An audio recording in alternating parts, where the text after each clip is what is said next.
Bueno, queridos patitos, estamos con este pequeño libro que es el caso Freiter. Freiter Kasua, que es un libro publicado en 2021 con ocasión del 20 aniversario del asesinato del profesor Jorge Adolfo Freiter Romero en, bueno, una bodega. Pero apareció en una carretera de Barranquilla, en el kilómetro 12, y que, bueno, fue algo terrible el día 29 de agosto de 2001. La gente a veces recuerda que prácticamente una semana después prácticamente asesinarían a Massoud, unos presuntos periodistas belgas, antes del 11S. Está conectado con aquello, pero ciertamente esto no está conectado, pero sí es dolor y es terrorismo y es parte del Estado. Del Estado colombiano en este caso, imbricando en esa historia que nos viene desde los años 40 con toda esta circunstancia de el Bogotazo y lo que ahora está supuestamente intentándose arreglar a través de procesos de paz y todo esto, pero evidentemente yo separaría dos cosas con el caso de este querido profesor fallecido, asesinado, torturado, y por tanto ahí estaría el primer comentario acerca del libro. Porque evidentemente una cosa es el caso propiamente dicho, es decir, ¿qué pasó? ¿Cómo pasó? Las preguntas típicas que haría un Colombo, Sherlock Holmes, acerca de una investigación criminal respecto del propio hecho criminal, acerca del propio asesinato, de por qué estaban persiguiéndole, qué razones había, si es que había alguna, más allá del hecho del odio y de la búsqueda de un mantenimiento o de un cambio en la realidad institucional de la propia Colombia. Por supuesto, lo más cercano a la propia realidad, como es cuándo le cogieron, a dónde le llevaron, qué es lo que le hicieron, es decir, los hechos más concretos acerca de las personas en concreto, que evidentemente la asociación ha ido estableciendo acerca de esta investigación, también conectándolo con defensa de derechos humanos y todo esto. Como comenta aquí detrás, acerca de la reflexión de por qué se publica este libro, se publica este libro en el marco del 20 aniversario del crimen de lesa humanidad de Jorge Adolfo Freiter Romero, Santa Marta, 1949, carretera Barranquilla, a Ciénaga, 2001, 29 de agosto. Queremos recordar el caso Freiter porque no es un caso aislado. Más bien es lo habitual que les ocurre a las personas que defienden el pensamiento crítico desde la oposición social y política, como demuestra el sistemático asesinato de líderes, lideresas, comunitarios, comunitarias, profesorado, sindicalistas, defensores de derechos humanos durante los últimos años. Es un hilo de sangre que atraviesa la historia de este país suramericano. Masacres, llegada de paramilitares, montajes judiciales, exilio. Los más de 1.150 lideresas sociales asesinados desde la firma de los acuerdos de paz de La Habana en 2016 y hasta ese momento, es decir, 5 años, de 2016 a 2021, y creen los autores que este hilo hay que visibilizarlo porque solo quien reconoce el pasado es capaz de cambiar el futuro. Pero bien, este libro lo que marca es esa dualidad. El caso Freiter, en buena medida, es el caso de una persona que fue asesinada porque trabajaba en la Universidad del Atlántico, daba clases, era profesor, pero no solamente daba una serie de clases que tenían que ver con el legado del comienzo del siglo XX y que tenía que ver con, por ejemplo, la banana y todo el trabajo que estaba asociado con la dificultad laboral para la extracción del banano y su exportación. Y por tanto, había un legado histórico de toda esa gente que sufrió en un trabajo duro Y por tanto, la memoria debe transmitirse también en la universidad, en la academia, con depuración de esas situaciones para poder no solamente comprender lo que sucedió entonces en el ámbito constructivista, contextualista, para poder trasladarlo a la Colombia de ese final del siglo XX y poder adquirir ese marco de conocimiento del pasado para la plantilla del presente. Y mirando al futuro. Eso es lo que infiero que el profesor Freiter hacía. Pero no solamente eso. La Universidad del Atlántico, con el surgimiento de los paramilitares y evidentemente con ese marco que se asemejaría a lo vivido, por ejemplo, en el norte de Irlanda, con los unionistas y los republicanos, pues tendríamos esa situación en donde la Universidad del Atlántico fue permeada por esta gente, utilizándola como reservorio de donde sacar recursos para las propias Autodefensas Unidas de Colombia. Y por tanto, recursos materiales, dinero de la Universidad del Atlántico fueron saqueados vilmente. Y aparte, como comentan, y que hay otro libro acerca de todas estas circunstancias, como es este de Universidades bajo sospecha, que, bueno, en algún momento será objeto de lectura y de exposición en otro vídeo aparte, pero en este caso estamos con este libro, este del caso Freiter. Pues ciertamente había otros estudiantes, profesores, ámbito sindical, que fueron también, entre comillas, tocados como Freiter, como Jorge Adolfo. Y por tanto, había una requisitoria a través de Bogotá referido a investigar qué demonios estaba pasando, y eso se lo echaron en cara cuando ciertos autores materiales de tortura, asesinato y todo esto, los que le llevaron a la bodega, pues le echaron en cara: ¿qué hizo usted en Bogotá? Pues evidentemente eso revelaba que había alguna conexión entre los torturadores y asesinos con respecto a esa autodefensa de las autodefensas, valga la redundancia. Es decir, tratar de proteger el esquema de cosas que se había ido sucediendo en un país que todavía tenía una importancia relativa. El tema rural, el tema de la propiedad de las tierras, el tema de la distribución, este marco económico.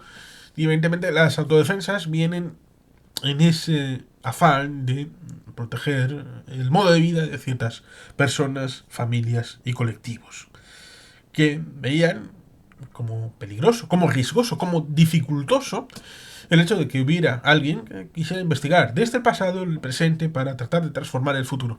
Eso sí, a lo largo del libro nos vemos en la necesidad de comentar que ciertamente, además de sindicalista, además de trabajador jubilado con asociaciones que cultivaban la protección de esos pagos por jubilación,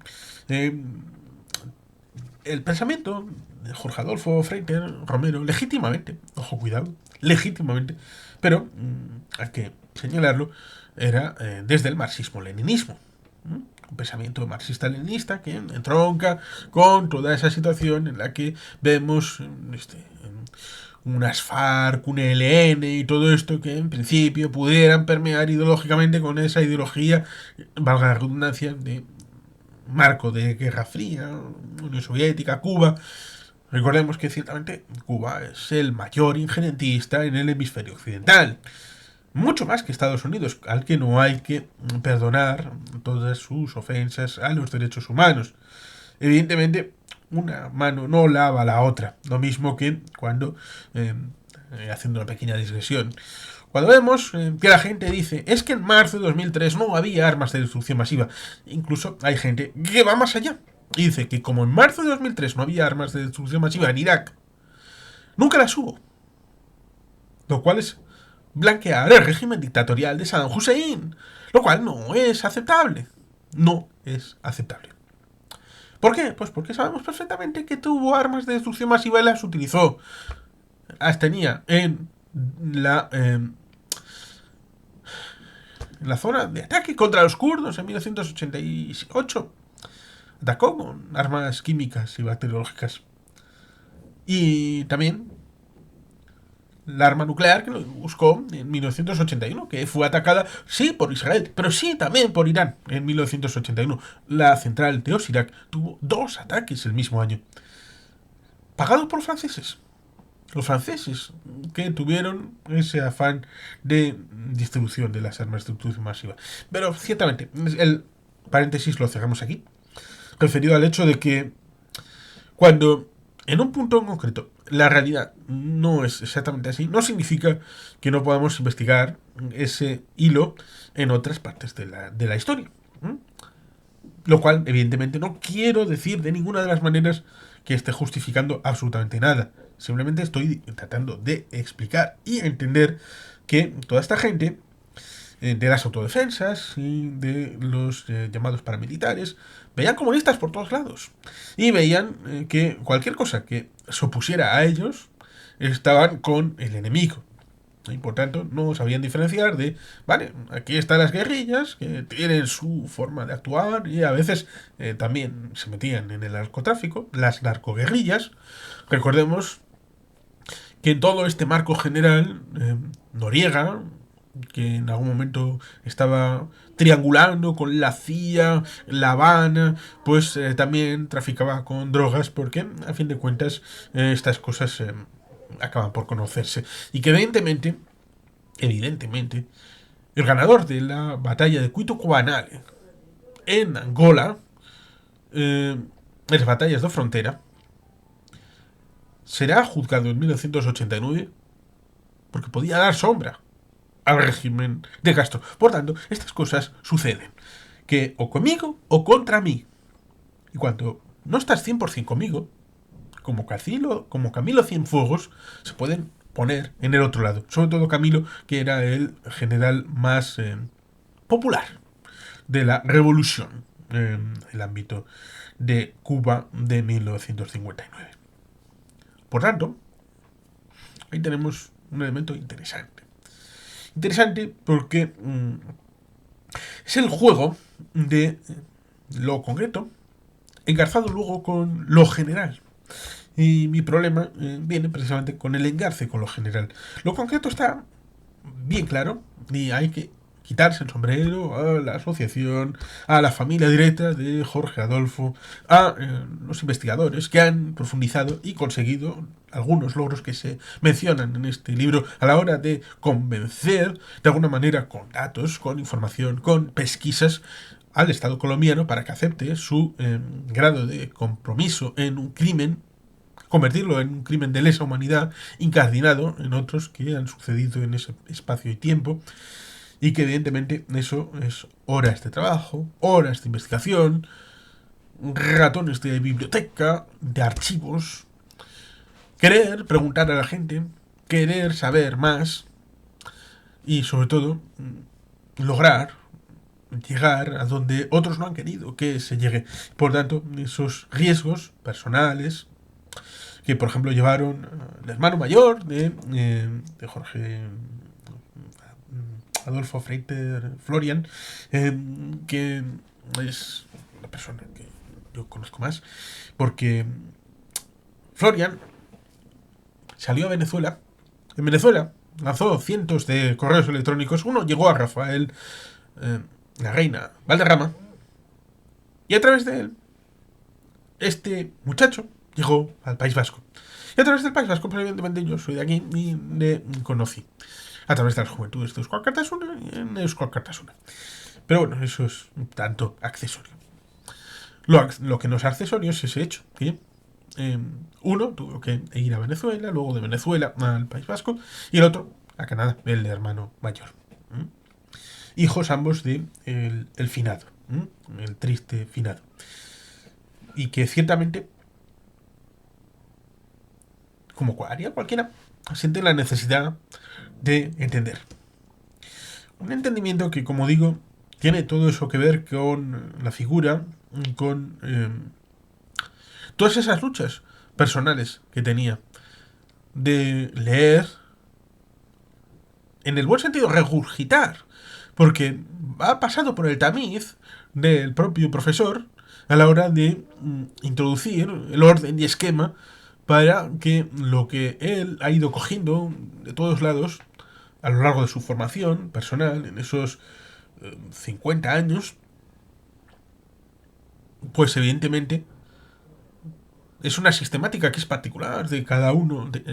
Ciertamente en el barrio le llamaban el profe, lo cual ciertamente es un reconocimiento, una loa a la forma de relacionarse con los demás. Y evidentemente esa idea de transmitir conocimiento para que estos lo puedan utilizar.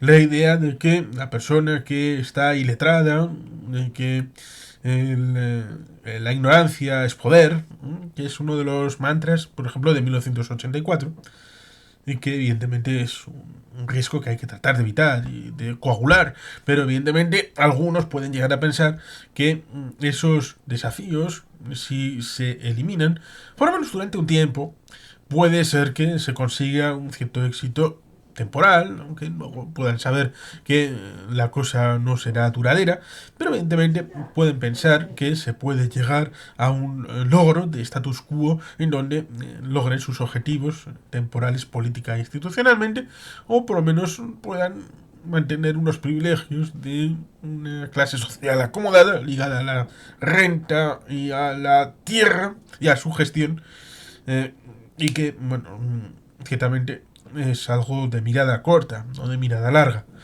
A pesar de que habrá quien diga que en el marco general, el intercambio desde la Guerra Fría a la siguiente, puede haber una mirada de la lucha todavía entre el comunismo y el capitalismo, en tanto cuanto los candidatos socialistas en el siglo XXI, después de la Revolución Bolivariana, han podido lograr cierto éxito electoral, y en estas dualidades de los dos candidatos que llegan a la segunda vuelta, como ha sucedido en Chile, como ha sucedido en Argentina, como ha sucedido en Brasil, como ha sucedido en Ecuador y como ha sucedido en Colombia. No digo Venezuela porque Venezuela no es una democracia. No lo es. Pues ciertamente tenemos esa circunstancia en el que los llamados capitalistas han visto como que enfrente el candidato que se les oponía no era un candidato más o menos socialdemócrata, nórdico, sino era algo que estaba un poquito más allá. Y los llamados socialistas, izquierdistas, han visto como en el otro lado no había democristianos, no había liberales, no había cosa un poco más para allá. Por tanto, la tensión ha llevado a que los extremos se vean las caras directamente. Y por tanto pueda decirse, no, es que en Sudamérica el llamado el comunismo no es algo etéreo, sino que está en la segunda vuelta de las elecciones de muchos países. Y otros dirán, no, es que el fascismo no es algo etéreo que está en los libros de historia, sino que son candidatos que se oponen en la segunda vuelta de las elecciones en algunos países. Es alguna justificación que algunos pondrán. Que hablarán del Plan Colombia, que hablarán de George Bush, que hablarán de la internacional contra el fascismo o contra el comunismo, que hablarán de la injerencia de los Estados Unidos, que hablarán de un montón de elementos que son lugares comunes. Y por tanto, hay que tratar de separar. Porque es muy fácil, y es, como digo, es una crítica que yo hago. Espero que legítimamente, espero no incomodar demasiado. Como es el hecho de que está el caso. Está el caso, propiamente. Pero luego, cuando empiezas a tejer las conexiones con todo el entorno de lo que nos rodea, es muy fácil escapar. Y escapar muy lejos y muy rápido. Y eso, evidentemente, hay que tratar de evitarlo. Porque, evidentemente, para tratar de establecer lo que es el caso, hay que ser, evidentemente, lo más objetivo posible. Los logros seguro que han ido por ahí, de logro de datos incontestables, de lograr informaciones que no era posible rebatir. Y por tanto, por ese lado, no hay más que felicitar a esta gente, a esta buena gente de, de la asociación y del caso Freiter. Pero es que, ciertamente, tenemos esta realidad compleja en donde estos logros, como digo, pueden escaparse y por eso el prólogo va seguido. Bueno, el prólogo está en euskera también, en castellano y en euskera, pero luego está el proceso judicial, el laberinto de la impunidad, la solidaridad vasca ante el caso Freiter, el crimen político del profesor Jorge Adolfo Freiter Romero, y aquí está, en este capítulo, una de estas posibles vertientes, en donde te empiezas a escapar un poquito. Como es el tema de paralelismos dolorosos entre Colombia y Argentina, como si la realidad argentina de la dictadura y los desaparecidos, las plazas de las Madres de Mayo, Abuelas de Mayo y todo esto, pues fuera algo comparable a la realidad de Colombia. Ciertamente solamente es comparable en dolor, en tristeza, en sufrimiento, pero evidentemente los condicionamientos, los ingredientes básicos que produjeron una realidad y otra son distintos, a pesar de estar ambos países en Sudamérica y en un marco temporal aparentemente coincidente. Pero ciertamente luego tenemos el asunto de Jorge Freiter, Iracas Laren, Lagún Etakide, Eguindako, el Carrisquetac, entrevistas realizadas a amigos y, bueno, alumnos de la situación del profesor Jorge Freiter. Y luego viene la parte más interesante, la parte más importante, la consecuencia de toda esta labor titánica de 20 años, porque aunque el resultado haya sido logrado en el año 2021, en el 2020-2021, es decir, la culminación, porque hay una cosa que hay que comentar, y es que al de 20 años, con la legislación entonces vigente en Colombia, a los 20 años expiraba. Es decir, había una superación por, ¿cómo decirlo? Prescripción. Había una prescripción del crimen. Por lo tanto, había que no solamente llevar esa carrera de fondo de 19 años, cuando llega el momento en el que hay que jugársela todo por el todo, y los autores del libro, es decir, las personas que han contribuido a la existencia de este libro, dieron todo para poder llegar a ese punto en donde se da el acto de reconocimiento de responsabilidad nacional e internacional del Estado de Colombia por el crimen de lesa humanidad del profesor Jorge Adolfo Freiter Romero. Es decir, en ese momento, en la página 73, nos encontramos con ese ámbito en donde, bueno, se produce esa circunstancia tan interesante, porque en ese 24 de septiembre del año 2020,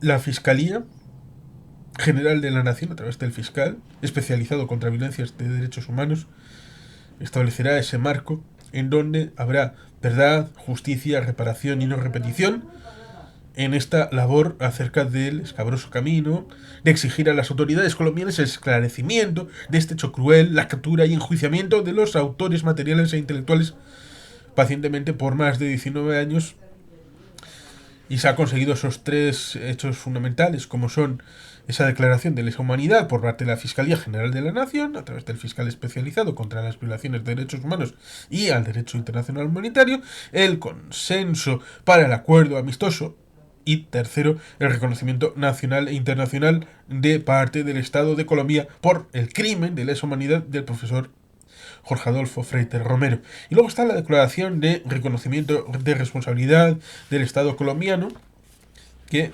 bueno, reconoce su responsabilidad internacional por la detención ilegal, tortura y ejecución extraoficial del señor Jorge Adolfo Freiter Romero, en consecuencia de la violación de los derechos consagrados en los artículos 4, derecho a la vida; 5, derecho a la integridad personal; 7, derecho a la libertad personal; 13, libertad de pensamiento y expresión; 16, libertad de asociación de la Convención Americana sobre Derechos Humanos, todos ellos realizados con el artículo 1.1 del mismo instrumento y de los artículos 1 y 8 de la Convención Interamericana para prevenir y sancionar la tortura, así como el artículo 5, derecho a la integridad en perjuicio de sus familiares por los lamentables hechos ocurridos entre el 28 y 29 de agosto en la ciudad de Barranquilla, Colombia.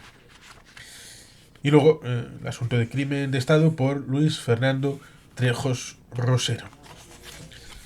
Por tanto, es un libro que culmina una serie de exposiciones que evidentemente no es la panacea, no es la explicación omnicomprensiva del caso, pero sí puede servir para una explicación para esta circunstancia, porque evidentemente la labor fundamental que tienen los miembros de la Jorge Adolfo Freiter Romero Asociación El Cártea, pues evidentemente es la profundización en el conocimiento, ellos, pero luego también está la socialización del caso para que la gente pueda entender este caso como algo que puede servir como eje de la defensa de los derechos humanos en cualquier lugar y en cualquier momento. Y saber cómo operaron las circunstancias, los engranajes, los ejes de actuación en este caso pueden servir mentalmente en otros escenarios para prevenir que este marco de referencia de actuación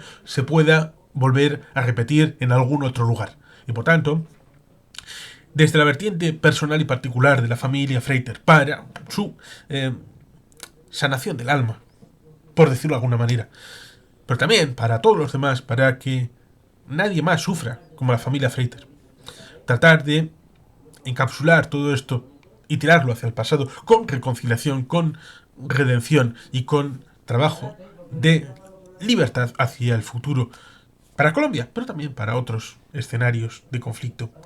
Por tanto, hay que agradecer la publicación, agradecer la tarea, agradecer todo lo que está aquí en estas pocas páginas esclarecido y sobre todo teniendo en cuenta de que hay algunos ayuntamientos vascos que están metidos como el de Aracalo, Guernica y Andoain, Bilbao, la Diputación de Vizcaya y el gobierno vasco, y por tanto todo el caso Freiter tiene un aroma solidario desde Euskadi y que evidentemente en estas páginas está la memoria de él. Aquí está. Una persona. Un mártir. Descanse en paz. Y su familia mirar adelante con optimismo, si es posible. Y por tanto, sin más, queridos patitos, eskerrik asko, agur berobat, beti bien.